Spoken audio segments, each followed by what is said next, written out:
Yo, what is up, people of Earth? And here we are, back with another episode. Okay, so, rolling right into things. So this one's going to be China related. I said earlier that I was going to be talking about China. I don't even know where to start with this whole scenario, but earlier I was talking about how Hong Kong, Hong Kong is about to have some big issues, and there's a big storm brewing over in China. We're about to hit southeast here. We're about to get hit by tropical hurricane, whatever, storm Dorian, and we're gonna be focused on that for the next couple days. But that kind of storm is not anything compared to the Category 600 storm that's approaching China's mainland and Hong Kong. Now, Hong Kong, if you don't know, and probably a lot of Americans haven't spent much time thinking about it or understanding it, so I'll do it for you. Hong Kong is the busiest trade section of China. It's basically the lifeblood of China. So, long story short, China is communist, right? But in Hong Kong, it's a small little piece of China, but it's capitalist in Hong Kong. So, Hong Kong is a capitalist section of China within a communist country, right? So China is now saying that now that Hong Kong has been turned over back from the British, it used to be a British colony, and in 1997 it was handed back over to the Chinese, and there were stipulations. There was like a 50-year stipulation that they could not go to communism after taking over, after reclaiming the area, and they agreed to it. But here we are in 2019, not 50 years later, and they're already reneging on that. They've come up with this extradition bill, right? Which means that if you're in Hong Kong and you get caught by the police for any reason, you get extradited to the mainland China. Now, when you're in China, you don't get any freedoms. You don't get any fair trial or anything like that. The second you end up in China, you become either dead, slave, or you're just in jail for the rest of your life. Work camps and stuff like this. This is true. This is actually what happens. And I do hope that you research it. All right, so Hong Kong, this story develops here. The people of Hong Kong are saying no, we're not allowing this extradition bill to go through. And so they've been protesting for months. Some of the protests have gotten a little violent, but most of them have been pretty peaceful. The last numbers that I saw were over almost 2 million people in the streets of Hong Kong, protesting. Now, this is putting Ji Jinping, who is the premier or whoever, he's the president of the Communist Party of China, so the CCP. And here's the issue that he's facing now. He can just squash Hong Kong with force, right? Because there's only millions of people there, and the army is huge. The Chinese Republic Army or whatever, it's huge. So Hong Kong doesn't stand any chance of fighting in any way. But it's not about that at this point. It's an ideological fight, because if Xi Jinping attacks China, when the only reason that Hong Kong is protesting is because they don't want to lose their rights. It's not like they're asking for anything new. They're just literally want to retain what's already there, their way of life. And who wouldn't? What if your country's, and it could happen in America one day if we let people like AOC get the power, where we just say, we could imagine you started your life with freedoms, and then all of a sudden, they say, no, you're no longer going to be free. You're no longer going to have the same way of life that you had. You're no longer going to eat the things you had and live the way you lived and do the things you want to do. You're no longer going to have any freedoms. I mean, when people say that to you, you'd be like freaking out. You'd be like, no way. Absolutely not. Why would I ever agree to that? Nobody ever agrees to that. The Chinese people didn't agree to that. They may have been sold a bad idea. But nobody would ever agree to being a slave and to be, to be shackled for your entire life. And just mentally too. That's one of the big things. So Xi Jinping is in a very tight spot right now. So if Hong Kong wins, then Xi Jinping looks like a lame duck. And if the Communist Party allows Hong Kong to resist them, no matter what, because remember, China, the CCP is a totalitarian dictatorship, basically, and they are. That's what they are. They're a mafia, basically, and Xi Jinping is the president of them. Here's the big problem. Okay, so Xi Jinping has two choices to make. He can either let the protesters win, or he can crush the protesters with force. Those are the only two choices he has left. And I would say that he's in a possibly checkmate position right now, which is very interesting, and it's not going to go well. It can't go well, but it can get worse. It can go worse. That's where we're at. I think that's where we need to think about now. So here's the two options. Xi Jinping, if he lets Hong Kong win and push back the CCP, then it shows that the CCP doesn't have the power that it's claiming it does. Now you got to remember, the CCP it's communist. They're a dictatorship, authoritarian dictatorship. So the information that they teach and tell their peoples is all propaganda. It's all lies to make the state or to make the government look good. Because if you think that the government is strong and good, then you're more willing to follow it. If you hear stories of your government making bad decisions and hundreds of thousands of people are dying because of the bad decisions that your government makes, well, the government's telling everybody that they're not doing that they're providing lots of security and things like this for everybody, right? So if the people, there's billions of people in China, however many people start to realize that the government doesn't actually have the power and is not doing what they're supposed to do, which is exactly what they're doing, by the way. They just lie. Look, they've done it to us, to America, where they're reneging on tariffs, and they're reneging on all kinds of all kinds of deals. We've done so many deals with China, but they renege on a lot of them. Even though we, as a country, America, we still honor our stuff, and most other countries, all good countries are doing that. I'm not saying China itself is not a bad country. It's the Chinese government that runs it. It's like if we had our Obama and Hillary Clinton in power, it would be the same thing. They're just going to run us off the rails, and that's what the worry part is right now. And I think that what's going to happen here is that Xi Jinping, if he doesn't allow the protests to win, if he doesn't back down with his extradition bill, then it will show the country that they are infallible, that they're not the magical, mythical beast that they say that they are. They're not, if they can't control the situation, they can't contain the cancer of freedom and democracy, the cancerous democracy that's sweeping through China or Hong Kong. They're going to have a big problem keeping the rest of the people at bay in their billion plus people's China.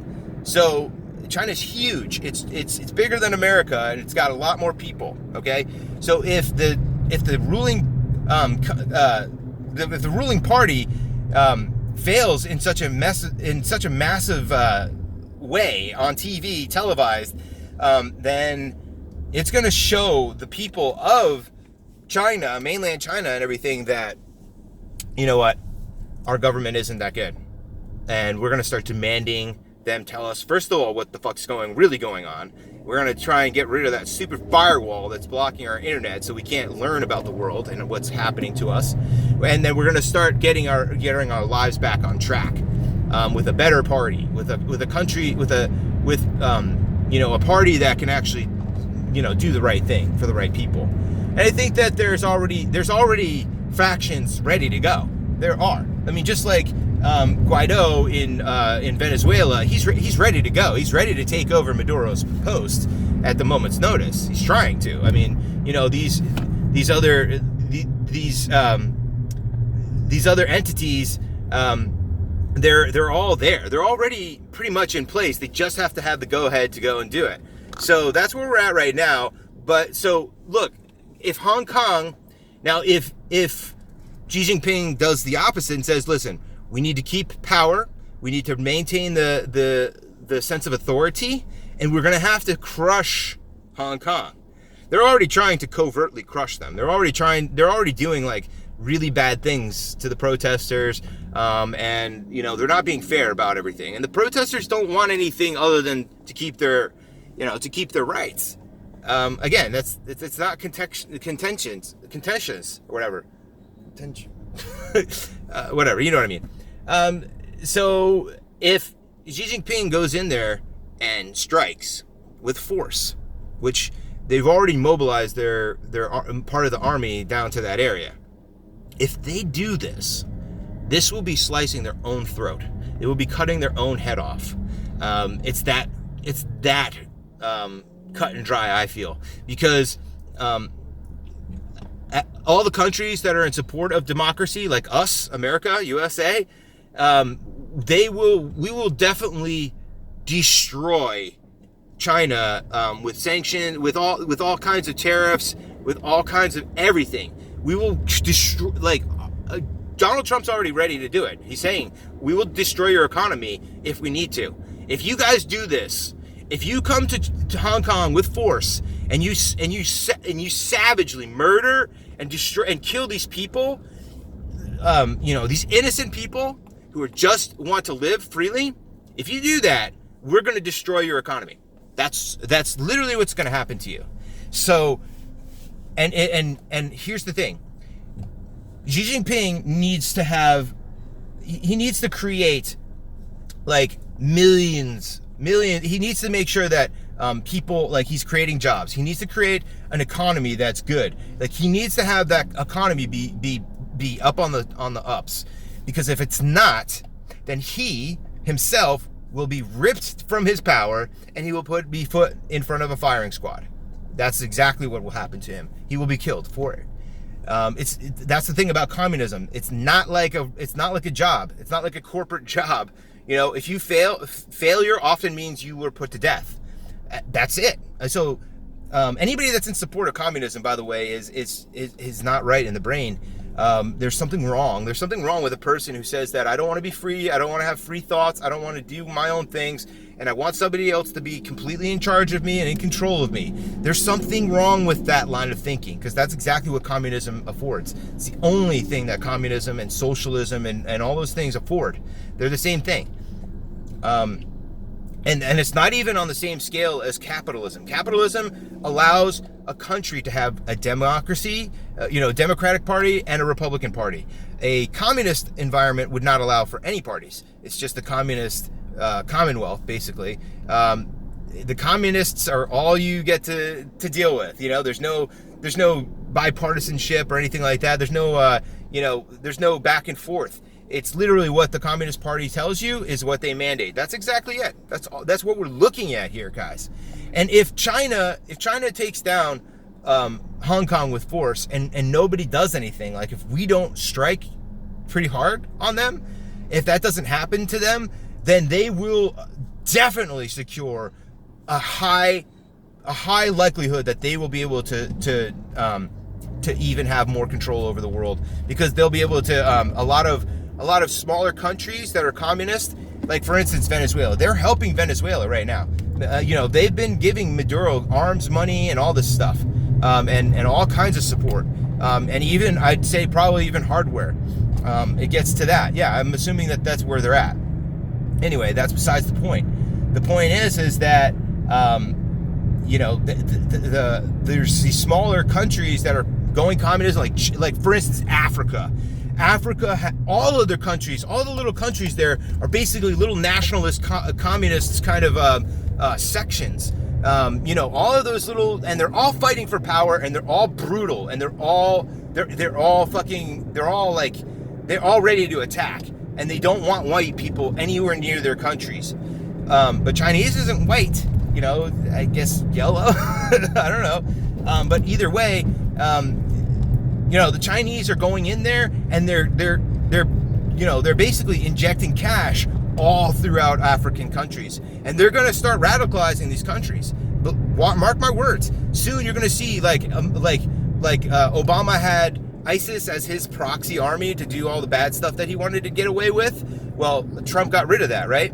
But same thing down in in other countries, for instance,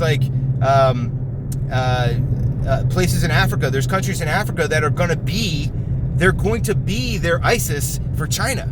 Seriously, China is going to be building proxy armies by this. They're already establishing themselves as a dominant superpower, not just a superpower like France and the other countries. They're going to prove themselves to be a dominant superpower where they're overpowering anybody in their opposition, and they're going to be trying to take over the world, kind of like a Rome or a Hitler style type thing. This is what's next.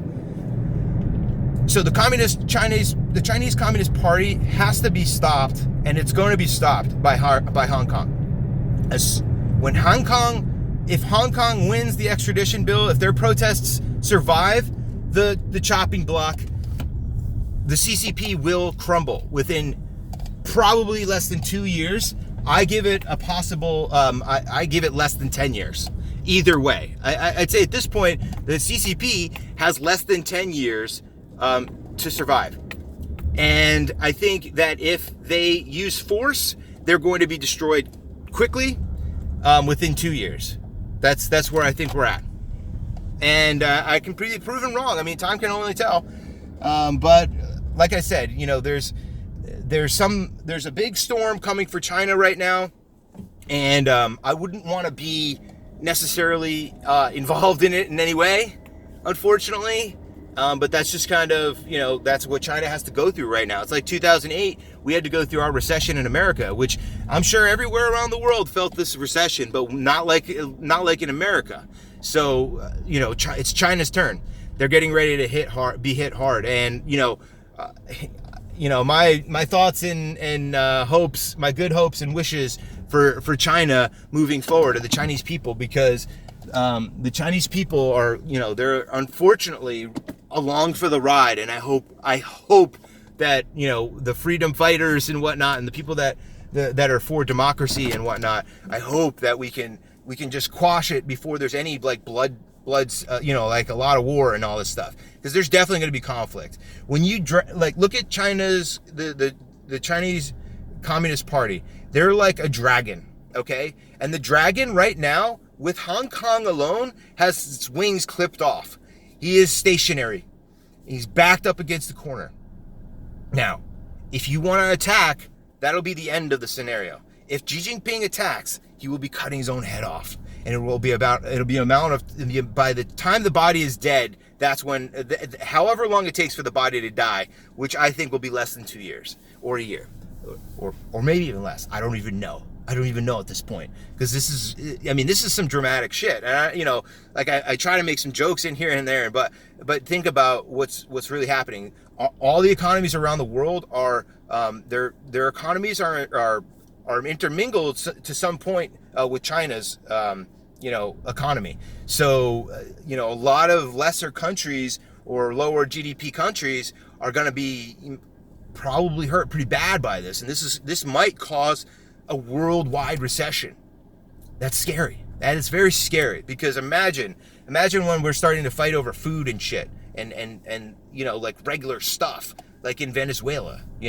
Imagine the majority of the West ends up turning into like a Venezuela because of fighting and conflict. That's not good. Nobody wants this.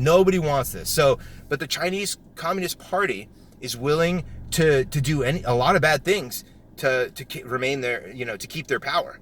But like I said, I think at this point, because of Hong Kong, and if they allow the protests to quash the extradition bill, that would be the first step in good, because that'll give the Chinese Communist Party maybe 10 years. But they're going to be on their way out, because as soon as the bubble bursts, their real estate bubble, and all the billions of dollars that they spent on these like ghost cities and all this development and all the money that they've expatriated just so that they could help fund other communist regimes, that's another thing. A lot of their money is out. A lot of their money's all over the place. So if Trump comes through and smashes the table and the chips just fly off the table, hey, it's going to be bad for China's economy, really bad. And so that's where we're at, I think, with that. So if you don't know anything about this Hong Kong stuff or China, I'd say look into it. There's a really good channel called China Uncensored, and it's delivered with a really fun kind of almost comedical, deadpanning, which is awesome. Anyway, you should check it out, and there's a lot of great information, and all the clips are basically like 6 to 10 minutes long. They're not that long, but they're very informative and pretty entertaining at the same time. So if you want to learn about Chinese politics and the economy and everything over there, which is very important to know about because it directly affects our politics and economics and everything, you need to know about that stuff. This is a good channel, China Uncensored. So check out China Uncensored. I'll leave a link for you. And learn about some of this China stuff in a fun way. I mean, because all the episodes are pretty fun. They're mostly entertaining, even though they break down like big, hard stuff. Anyway, you'll love it. Anyway, share me, like me, sub, guys. Leave your comments. Let's talk about this down below. I mean, because this China stuff, this Hong Kong thing is I'm telling you, the American media, CNN and stuff, they're not talking about it because who pays their bills? Seriously, who's paying them? China. I mean, my landlord is Chinese. The last two places I've lived, the owners of the residence has been Chinese. So, they're here. China's already, here. And I'm not saying that these people are bad people. No, not saying Chinese people are bad at all. I'm saying the Communist Party, the Chinese Communist Party, they're the ones that are culpable, not the Chinese people. The Chinese people just have to do what they're supposed to do to get to live. So I can't, it's just like war. Like you can't really hate the soldier, but you can hate the governor. You can hate the boss of the soldier. Because it's not the soldier's ideas that are happening. It's the management team. So the management team in China needs to go. They need to be taken down. New management needs to come in. I don't know who that would be, but I know that there's already Chinese people. There's already people that have left China or are safe somewhere that are against the CCP that know very much about China. And I was just watching an interview yesterday of some guy that I'd never heard of before, but he could totally come in and end up being like like the president or something, and he's living here in America, so there's all kinds of good behind the darkness. So we just need to see where this darkness vanquishes. So that's where I'm saying. Anyway, I'm out of breath, I'm out of energy here. But anyway, yeah, let's talk below. All right, guys. So anyway, love you guys, and I will talk to you soon. Peace.